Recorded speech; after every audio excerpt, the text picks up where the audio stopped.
नमस्कार विद्यार्थियों। आज हम मानव भूगोल के एक अति महत्वपूर्ण बिंदु मानव विकास सूचकांक पर चर्चा करने जा रहे हैं और हमारे द्वितीय वर्ष के जितने भी विद्यार्थी हैं उन्हें आसानी होगी इस वीडियो से और काफ़ी कुछ चीज़ें नई समझ में आ सकती हैं। तो आप सभी का नमस्कार। मानव विकास सूचकांक एक ऐसी अवधारणा है जिससे मानव ने अपने विकास करने की गति को बढ़ाने के लिए प्रतिपादित किया है। तो 1990 से पहले जितना भी देशों की तुलना की जाती थी वो तुलना उनकी सकल वृद्धि दर के आधार पे की जाती थी, यानी उनकी जो विकास के पैमाने थे वो जीडीपी था, सकल राष्ट्रीय उत्पाद। तो जिस देश का जीडीपी अधिक है तो उसे का माना जाता था कि वो अधिक विकसित है। तो ये एक तरह का एक तरफा स्टैंडर्डाइज टेस्ट था। तो जाहिर सी बात है जो बड़े देश हैं उनमें हमेशा से अधिक विकास पाया जाएगा और जो देश छोटे हैं यानी जहाँ संसाधन थोड़े से कम है, चाहे उनका जीवन स्तर अच्छा हो पर उनका विकास कम पाया जाएगा। तो इस तरह से जो मानव विकास सूचकांक की जो अवधारणा है वो प्रकाश में आई और 1990 के बाद जो एक प्रसिद्ध समाजशास्त्री थे महबूब उल हक, जो पाकिस्तानी थे, उन्होंने एक अवधारणा दी जिसे मानव विकास सूचकांक यानी कि HDI कहा जाता है, ह्यूमन डेवलपमेंट इंडेक्स। उन्होंने ये कहा कि जीडीपी के आधार पर विकास को मापना थोड़ा सा अधूरा है। इसकी बजाय मानव विकास सूचकांक से किसी भी देश के विकास को मापा जा सकता है। तो फिर उन्होंने इस जो अपनी अवधारणा थी इसको विस्तार दिया। उन्होंने बताया कि किस तरह से मानव विकास सूचकांक निकाला जाता है। तो उसके बाद से 1990 के बाद से यूएनडीपी हर वर्ष एक ह्यूमन डेवलपमेंट रिपोर्ट प्रकाशित करता है जिसमें दुनिया के तमाम देशों के मानव विकास सूचकांक के आधार पर उनकी रैंकिंग की जाती है कि किस देश में विकास अधिक है और किस देश में विकास कम है। तो इसका हम एक बार अध्ययन करते हैं तो हमें पता चलता है कि मानव विकास सूचकांक मुख्यतया 3 सूचकांकों से मिलकर बना हुआ है। तो ये 3 सूचकांक कौन कौन से हैं? तो पहला सूचकांक है हेल्थ इंडेक्स, दूसरा सूचकांक है एजुकेशन इंडेक्स और तीसरा सूचकांक है इनकम इंडेक्स। तो मुख्यतया ये 3 चीज़ें मेजर की जाती है, हेल्थ, एजुकेशन और इनकम। तो इनको मापने के अलग अलग तरीके हैं। हेल्थ को हम मानव विकास सूचकांक के अंतर्गत लॉन्गेविटी से मापते हैं, जिसको हम जीवन प्रत्याशा कहते हैं। जीवन प्रत्याशा यानी कि जन्म के समय प्रत्याशित आयु, है ना, एक औसत व्यक्ति कितनी उम्र पाकर ये शरीर छोड़ेगा, किसी देश में एक एवरेज निकाला जाता है और उसको औसत जीवन प्रत्याशा कहा जाता है। और दूसरा जो सूचकांक है वो है एजुकेशन इंडेक्स, शिक्षा सूचकांक। इसे मापने के भी 2 तरीके हैं। पहला इसमें जो भाग है वो होता है मीन ईयर ऑफ स्कूलिंग और दूसरा इसमें जो भाग है वो है एक्सपेक्टेड ईयर ऑफ स्कूलिंग, कि किसी भी जनसंख्या की, किसी भी देश की जनसंख्या की औसत जो स्कूलिंग का ईयर है वो कितना है, यानी कि कितने साल तक औसत एक आदमी स्कूल जाता है, और एक्सपेक्टेड ईयर ऑफ स्कूलिंग यानी कितने साल तक वो जा सकता है। तो ऐसे दोनों का एक एवरेज लेके और इसको इनकम इंडेक्स एजुकेशन इंडेक्स को मेजर किया जाता है। फिर तीसरा जो इंडेक्स है वो है इनकम इंडेक्स। तो इसमें सीधा सीधा प्रति आय, जो जीडीपी आई जिसको बोला जाता है, उसको मापा जाता है। और इन तीनों इंडेक्स को एक तरह से जो सूत्र लगाकर जिस तरह से इन तीनों आंकड़ों को सूचकांकों के रूप में बदला जाता है, तो उसका जो सूत्र है वो भी हम देख सकते हैं कि actual value minus minimum value upon maximum value minus minimum value. तो एक मैक्सिमम और मिनिमम वैल्यू का निर्धारण यूएनडीपी द्वारा किया जाता है हर साल।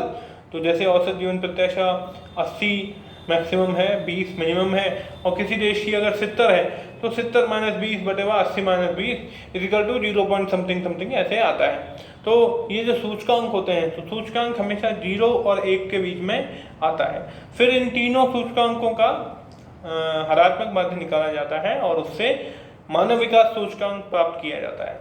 तो उससे पता चलता है कि किसी देश में उसकी चाहे वृद्धि दर कितनी भी हो, सकल राष्ट्रीय उत्पाद कितना भी हो, पर उसके लोगों में जब तक शिक्षा के, स्वास्थ्य के और अपने व्यक्तिगत आय के स्तर नहीं बढ़ेंगे तब तक उस देश को विकसित नहीं माना जाएगा।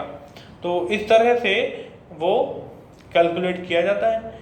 तो आप इसे एक बार किताब में भी पढ़िएगा और कोशिश कीजिएगा कि हम अलग अलग तरह के उदाहरणों से मानव विकास सूचकांकों को निकाल सकें और इसको किस तरह से कैलकुलेट करते हैं। तो अभी की स्थिति जो हम देखते हैं, तो मानव विकास सूचकांकों को ज्ञात करने के बाद इसे 3 भागों में बांटा जाता है। पहला, उच्च मानव विकास सूचकांक वाले देश। दूसरा, मध्यम मानव सूचकांक वाले देश। और तीसरा, निम्न मानव विकास सूचकांक वाले देश। तो जैसा मैंने आपको बताया कि यूएनडीपी इन मानव विकास सूचकांकों के आधार पे दुनिया के तमाम देशों की रैंकिंग करता है कि कौन कौन से देश अधिक विकसित हैं, कौन कौन से देश कम विकसित हैं और किस तरह से कम विकसित देशों की मदद की जा सकती है और उन्हें भी और अधिक विकसित किया जा सकता है। तो पिछले कुछ सालों की रिपोर्ट हम देखते हैं। तो पिछले कुछ सालों की रिपोर्ट देखने से हमें पता लगेगा कि जो देश मानव विकास सूचकांक में सबसे उच्च स्तर पर हैं वो देश हैं स्कैंडिनेवियन देश, जिसमें नॉर्वे, स्वीडन, फिनलैंड, डेनमार्क, ये जो देश हैं ये सबसे ज़्यादा मानव विकास सूचकांक वाले पाए जाते हैं। इसका कारण भी है। क्या कारण है? तो उसका कारण है वहाँ के संसाधन। वहाँ ज़्यादा संसाधन हैं। तो ये स्कैंडिनेवियन देश में जो खनिज संसाधन है, तेलीय संसाधन है ना, और यूरोपियन का एक द्वीपीय वो जो बंदरगाह वगैरह हमको मिलते हैं। तो इस तरह से वहाँ पे व्यापार और खनिज इसकी प्रचुरता होने के कारण वहाँ विकास ज़्यादा है। लोगों में शिक्षा स्तर भी ज़्यादा है। फिनलैंड का एजुकेशन सिस्टम बहुत अच्छा है, आपको पता होगा। डेनमार्क, नॉर्वे, यहाँ भी एजुकेशन में काफ़ी अच्छा काम हुआ है। और ऑस्ट्रेलिया भी उन देशों में से एक आता है कि ऑस्ट्रेलिया में भी, क्योंकि ऑस्ट्रेलिया की जनसंख्या बहुत कम है, इसलिए वहाँ मानव विकास को अधिकतम कर पाना वहाँ के लोगों के लिए आसान है। तो इस तरह से हमें देखने को मिलता है कि ये ऐसे देश हैं जिनमें मानव विकास सूचकांक उच्चतम पाया जाता है। उसके बाद जो द्वितीय श्रेणी पाई जाती है वो है मध्यम श्रेणी के मानव विकास सूचकांक वाले देश। तो हमारा जो भारत देश है वो मध्यम श्रेणी में आता है और भारत के साथ तमाम जितने भी अड़ोस पड़ोस के देश हैं भारत के, पाकिस्तान, भूटान, नेपाल, बांग्लादेश और श्रीलंका, है ना, वियतनाम, म्यांमार, ये सारे देश और ऐसे ही तमाम और भी देश जो विकास में अभी ना तो अति विकसित हैं ना अल्प विकसित हैं, तो विकासशील जिनकी श्रेणी है, वो तमाम देश ज़्यादातर मध्यम श्रेणी के मानव विकास सूचकांक वाले देशों में गिने जाते हैं। तो हालांकि भारत की स्थिति भारत की अंतर्राष्ट्रीय छवि के अनुसार नहीं है। भारत में संसाधन भी अधिक हैं पर भारत में विकास उतना नहीं हो पाया। इसके कारणों की एक अलग काफ़ी सारा वर्णन है, परंतु हमें एक नज़र देखने पर ये पता चलता है कि भारत का स्थान उस HDI रैंकिंग में 130 से 140 के आसपास पिछले 10 सालों में बना हुआ है। 138 2017-18, फिर 135, फिर 132, फिर वापस नीचे 133। ऐसे हमारा जो मानव विकास सूचकांक है वो 0.647 अभी बना हुआ है, तो ये मध्यम श्रेणी में आएगा। तो इस तरह से हम देख सकते हैं कि 0.75 से 1 तक वाले HDI रखने वाले देश उच्च श्रेणी में आएंगे, 0.4 से 0.7 वाले देश मध्यम श्रेणी में आएंगे, और 0.4 से नीचे वाले देश निम्न श्रेणी में आएंगे। तो निम्न श्रेणी में हम उन देशों को ले सकते हैं जो जहाँ पर ये जो आधुनिक नगरीकरण है वो अभी तक नहीं पहुँच पाया, और वो अफ्रीकन कंट्रीज उसमें देखा जा सकता है, दक्षिण अमेरिकी कंट्रीज उसमें देखा जा सकता है, वेस्ट इंडीज़ के देश उसमें देखे जा सकते हैं। तो इस तरह से दक्षिण अमेरिका में जो द्वीपीय देश हैं जहाँ पर आए दिन आपदाएँ आती जाती है, वो देश भी उसमें देखे जा सकते हैं। तो इस तरह से ऐसे देश भी हैं जहाँ पर ना तो स्वास्थ्य की सुविधाएं हैं, ना जहाँ पर अभी तक एजुकेशन नहीं पहुँच पाई है, और ऐसी स्थितियाँ वहाँ पर नहीं बन पाई हैं कि सभी जो लोग हैं वो संसाधनों पर काम करके अपने जीवन स्तर को, अपनी प्रति व्यक्ति आय को उतना बढ़ा सकें। तो इस तरह से हमें ये देखने को मिलता है कि हम दुनिया में बहुत विषमता से जी रहे हैं, पहली चीज़। और दूसरी चीज़ कि हमारे कुछ ऐसे संसाधनों का बंटवारा कुछ इस तरह से हो कि हम में से किसी को ऐसा ना लगे कि हम अन्याय का शिकार हो रहे हैं।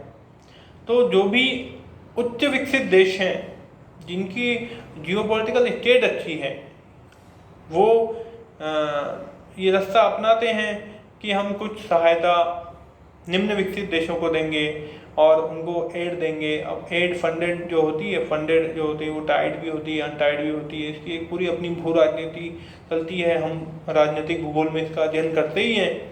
और बाद में हम ये भी देखते हैं कि मदद के बहाने किस तरह संसाधनों पे और ज़्यादा कब्जा हो जाता है, गरीब देश और गरीब होता है, अमीर देश और अधिक अमीर हो जाता है। और इसमें एक परिप्रेक्ष्य और देखने का है, वो काफ़ी इंटरेस्टिंग है, वो काफ़ी रुचिकर है। आप ये देखेंगे कि व्यक्तिगत स्तर पर कोई भी व्यक्ति अधिक उम्र तक जीने, अधिक साल तक स्कूल जाने या अधिक पैसा कमाने से खुश नहीं रह सकता। मैं एक बार फिर से रिपीट करता हूँ, क्योंकि हमारा मानव विकास सूचकांक हेल्थ, एजुकेशन और इनकम पे है।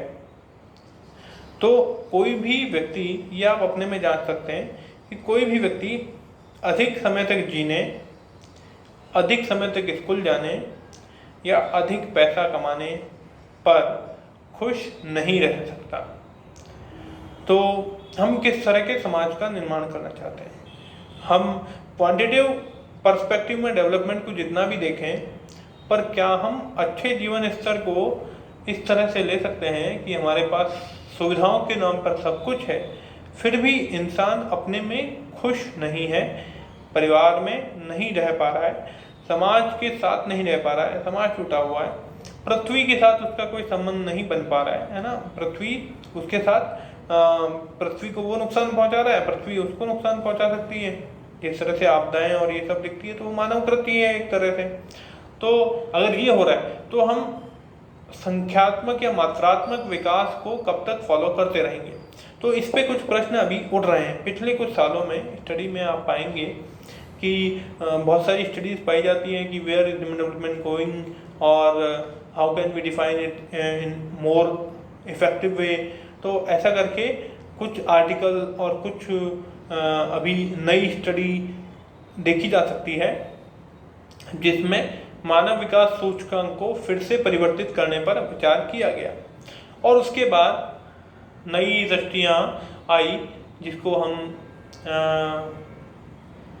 Multi dimensional poverty index MPI की एक नई पद्धति विकसित की गई कि गरीबों को अलग से एक बार कैलकुलेट करके उनको मापा जाए, है ना, मल्टी डायमेंशनल है वो थोड़ा। फिर जेंडर डिस्क्रिमिनेशन का भी आया कि महिलाओं को कितने अधिकार पाए जा रहे हैं, है ना, लिंग भेदभाव तो नहीं है। फिर एनवायरमेंटल का भी आया कि मानव अपने विकास में पर्यावरण को कितनी हानि पहुंचा रहा है, तो इस तरह से उसका भी एक कैलकुलेशन किया जाए, उसका डीअप्रिसिएशन किया जाए मेन डेवलपमेंट में। पर अभी तक इन तमाम अध्ययनों के बाद भी मनुष्य ने विकास की दिशा को नहीं बदला है। जो विकसित देश हैं उनके पास कोई और रास्ता नहीं बचता है बजाय हथियार बेचने के या प्रकृति के संसाधन निकालने के कि वो अपनी वृद्धि या विकास दर को उतना बनाए रख सकें। तो ये हमें ये जो अध्ययन है ये हमें सोचने पे मजबूर करता है कि हम किस तरह से अपने विकास को अच्छी तरह से सस्टेनेबल डेवलपमेंट के रूप में स्थापित कर सकें। आशा है आप सब इस बारे में विचार करेंगे और हम आने वाली कक्षाओं में इस पर बात करेंगे ही। Thank you.